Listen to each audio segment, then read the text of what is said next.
दूसरा प्रश्न, भगवान, हमें किसी से प्रेम है या मोह है, यह कैसे जाना जा सकता है? दीपिका,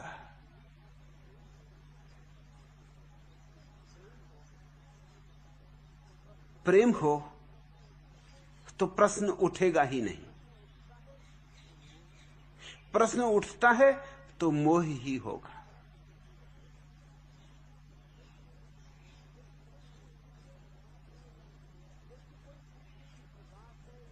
जैसे कोई पूछे कि प्रकाश है या अंधेरा है, हम कैसे जाने? अगर तुम्हारे पास आंखें हैं तो यह प्रश्न उठेगा ही नहीं, और अगर तुम्हारे पास आंखें नहीं है तो ही यह प्रश्न उठ सकता है। अंधा ही पूछ सकता है कि प्रकाश है या अंधेरा, दिन है या रात।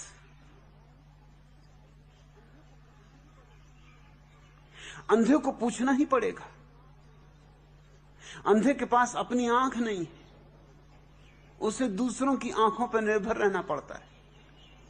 प्रेम तो हृदय की आंख है, प्रेम तो हृदय का खुल जाना है कमल की भांति।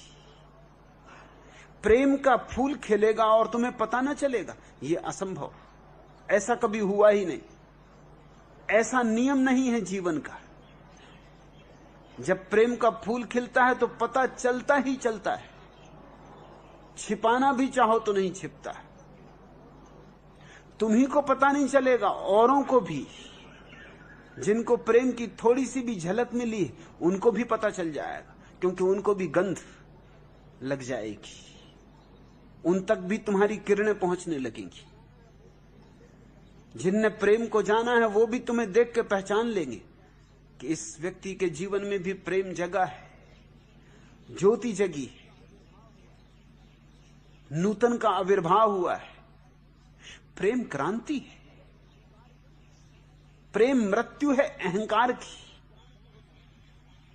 इससे बड़ी कोई क्रांति होती ही नहीं, क्योंकि जहां अहंकार मरा वहां परमात्मा आया।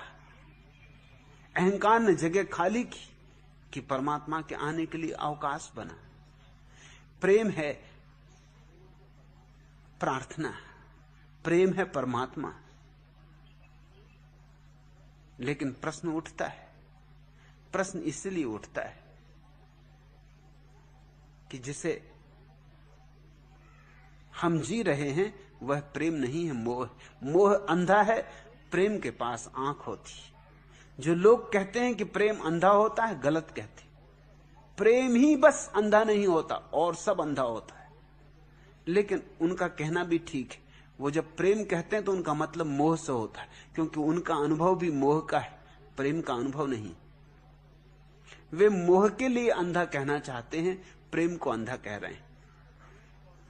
तुम्हारे शब्दकोशों में प्रेम और मोह में कोई भेद नहीं, तुम्हारे जीवन के कोश में भी कोई भेद नहीं। बस तुम्हारी हालत अंधे जैसी है। तुम चाहो भी तो भेद कैसे करोगे प्रकाश में और अंधकार में? एक अंधा आदमी रात विदा हो रहा है एक मित्र के घर से। मित्र ने दया करके कहा कि रात अंधेरी है, अमावस की रात है, तुम हाथ में लालटेन लेते जाओ। वो अंधा आदमी हंसने लगा। उसने कहा, मैं लालटेन का क्या करूंगा? मैं तो अंधा हूं, मुझे तो दिन में भी रात ही है, पूर्णिमा हो तो भी अमावस है। मुझे तो पूर्णिमा और अमावस में कोई भेद दिखाई पड़ता नहीं। मुझे तो दिन और रात में भी भेद नहीं दिखाई पड़ता। लालटेन का मैं क्या करूंगा? लालटेन क्या मेरे काम आएगी? लेकिन मित्र भी तार्किक था। उसने कहा कि ये तो मैं भी समझता हूं कि तुम अंधे हो, तुम्हारे हाथ में लालटेन तुम्हारे किसी काम की नहीं, लेकिन दूसरे तो तुम्हें देख लेंगे अंधेरे में कि तुम आ रहे हो, तो कोई दूसरा तुमसे अंधेरे में ना टकरा जाए, इतना ही बचाव हो जाए तो क्या कम। ये तर्क सही मालूम पड़ा, उचित मालूम पड़ा। अंधा राजी हो गया, लेकिन लालटेन चला था। 100 ही कदम गया होगा कि एक आदमी आके टकरा गया। अंधा तो बड़ा हैरान हुआ। उसकी लालटेन भी गिर गई, वो फूट गई, वो खुद भी गिर पड़ा। और उसने कहा कि भाई क्या है, क्या तुम भी अंधे हो? इस गांव में तो मैं अकेला ही अंधा हूं, तुम क्या परदेश से आ गए कोई और? वो आदमी हंसने लगा। उसने कहा कि मैं अंधा नहीं हूं, लेकिन तुम्हारी लालटेन बुझ गई। तुम बुझी लालटेन लिए चल रहे हो। अंधे आदमी को पता भी कैसे चले कि लालटेन जली है कि बुझी? उसको लालटेन पकड़ा दी तो चल पड़ा। ऐसे ही तुम सिद्धांतों को पकड़े हुए हो। वो बुझी हुई लालटेन है। कृष्ण के हाथ में जिस गीता में ज्योति थी, तुम्हारे हाथ में उसी गीता में कोई ज्योति नहीं। तुम्हारे हाथ उसकी ज्योति को बुझा देने के लिए पर्याप्त। तुम काफी हो। तुम्हारे हाथ में और गीता में ज्योति रह जाए, यह असंभव। तुम्हारे हाथ में तो जो पड़ेगा तुम्हारा रंग ले लेगा। कुरान पड़ेगी तो लड़खड़ा जाएगी, बाइबल तुम्हारे हाथ में पड़ेगी अंधी हो जाएगी, वेद तुम्हारे हाथ में पड़ेंगे मूर्छित हो जाएंगे। तुम गजब के हो।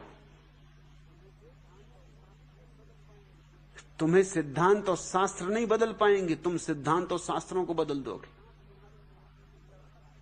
तुम्हारे साथ तुम्हारे शास्त्र भी लड़खड़ा रहे हैं, जगह जगह नालियों में पड़े तुम्हारे साथ। तुम जहां हो वहीं तुम्हारे शास्त्र भी होंगे। एक आदमी रात खूब पी लिया, होशियार आदमी था, दार्शनिक था, बड़ा विचारक था, तो घर से सोच